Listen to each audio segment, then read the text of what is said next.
दोस्तों नमस्कार। Family dispute पर मैंने 3-4 वीडियो बनाए थे।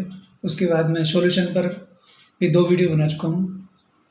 ये मेरा वीडियो फैमिली डिस्प्यूट के सॉल्यूशन पर ही है और ये वीडियो लड़के के माता-पिता के लिए है, जिनकी ये शिकायत रहती है कि पुत्र-वधू अपने माता-पिता के बहकावे में चलती है। सारे दिन फ़ोन पे बातें करती रहती है, उसके माता-पिता उसे सिखाते रहते हैं, बहकाते रहते हैं और उनके कहे से वो चलती है, जिसकी वजह से घर में झगड़ा होता है। उनके लिए आज ये सॉल्यूशन है। उम्मीद करता हूँ इस वीडियो को आप पूरा सुनेंगे, जिससे कि पूरा सॉल्यूशन आपको समझ में आएगा। ध्यान से सुनिएगा पूरा वीडियो अंत तक। ये शिकायतें देखने में आती हैं, अक्सर मैंने देखा है कि पुत्र-वधू जो होती है, घर में नई-नई आती है। आने के कुछ दिन बाद ही उसके माता-पिता के बीच में और उसके बीच में टेलीफ़ोन पर वार्तालाप शुरू हो जाती है, जो अंतहीन वार्तालाप होती है और वो वार्तालाप भी ऐसी होती है, जिसमें आपके घर की सारी खबरें वहाँ तक पहुँचती हैं। उसकी माँ, उसका पिता या उसके परिवार वाले, दूसरे परिवार वाले सदस्य उसके कानों में बातें डालते हैं और उसे समझाते हैं, सिखाते हैं कि उसको आपके घर में किस तरह का बर्ताव करना चाहिए। फिर वह पुत्र-वधू आपके घर में उसी तरह का बर्ताव करती है और झगड़े उत्पन्न होते हैं।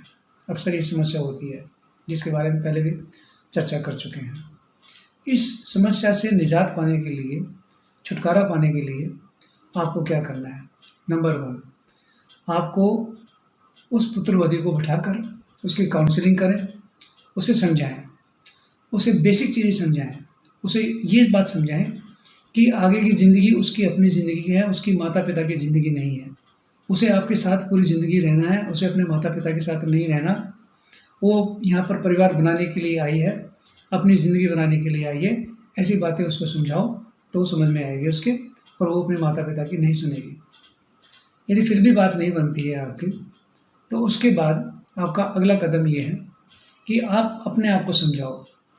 अपने आप को ये समझाना है कि आपने अपने पुत्र की शादी की थी, ये सोचकर शादी की थी कि अब वो बालिग हो चुका है, समझदार हो चुका है, अब अपना घर स्वयं बसाएगा वो। जब इतनी बात सोच कर के आपने उसकी शादी की, तो अब उसके सर पे ज़िम्मेवारी डालिए। उसको उसका घर बसाने का मौका दीजिए। यदि आपकी पुत्र-वधू आपकी बात नहीं मानती है, तो आप अपने पुत्र को समझाइए कि भई अब तुम जानो, तुम्हारा परिवार जाने, मेरे घर को छोड़ दो। आप उन दोनों को घर से अलग कर दीजिए, अलग रहेंगे और फिर जैसा भी रहते हैं, अपनी ज़िंदगी जैसे बसर करते हैं, वो उसमें खुश रहेंगे। आप अपने खुश रहिए, पुत्र मोह छोड़ दीजिए।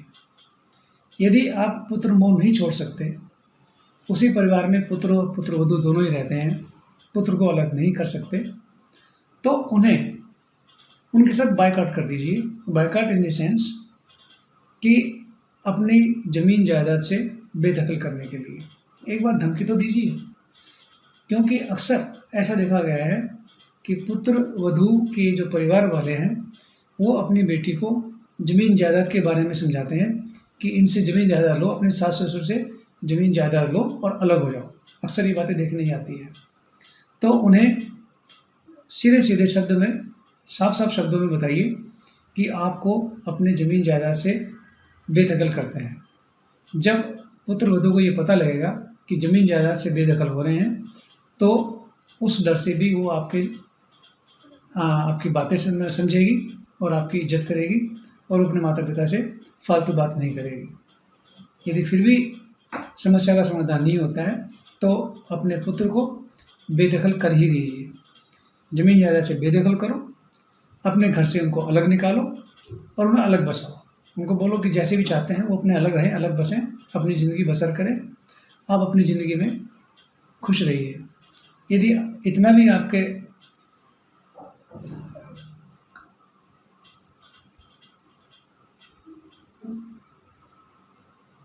काबू में नहीं है, यदि आप ऐसा नहीं कर सकते, पुत्र-वधू को या पुत्र को अलग नहीं कर सकते या आप उन पर डिपेंडेंट हैं, पूरे डिपेंडेंट उन पर हैं, तो थोड़ा सा फिर सेक्रीफाइस कीजिए। आप अपना थोड़ा सा बलिदान कीजिए कि जैसे भी संभालेगा आपका पुत्र संभालेगा। आप टेंशन छोड़ दीजिए इस बात को। यदि आप दिमाग में टेंशन रखेंगे तो आपके लिए जीना मुश्किल हो जाएगा। वो जो भी अपने माता पिता से सीखती है, समझती है, वो जो करेगी अपने पति के साथ करेगी।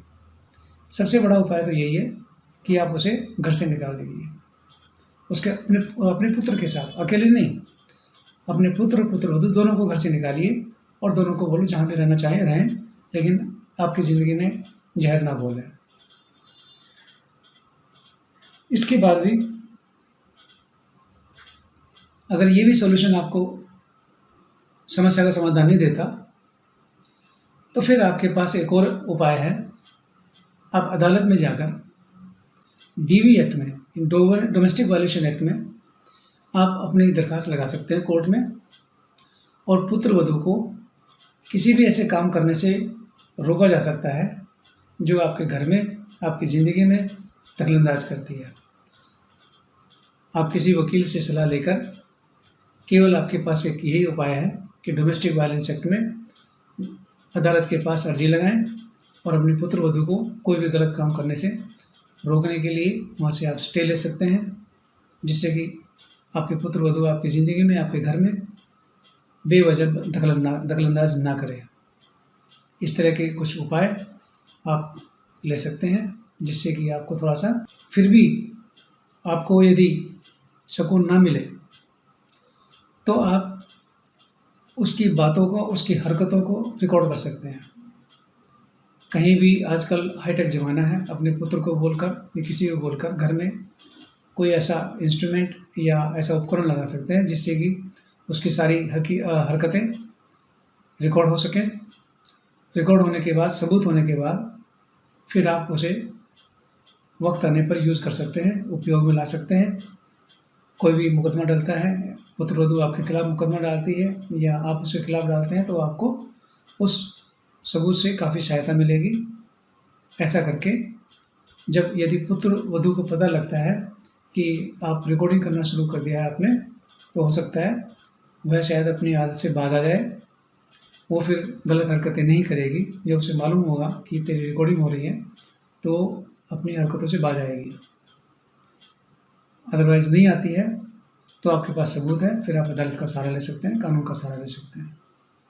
ये मेरी आपको आखिरी सुझाव है। मेरा वीडियो अगर पसंद आया हो तो इसे शेयर कीजिए, लाइक कीजिए, सब्सक्राइब कीजिए। धन्यवाद।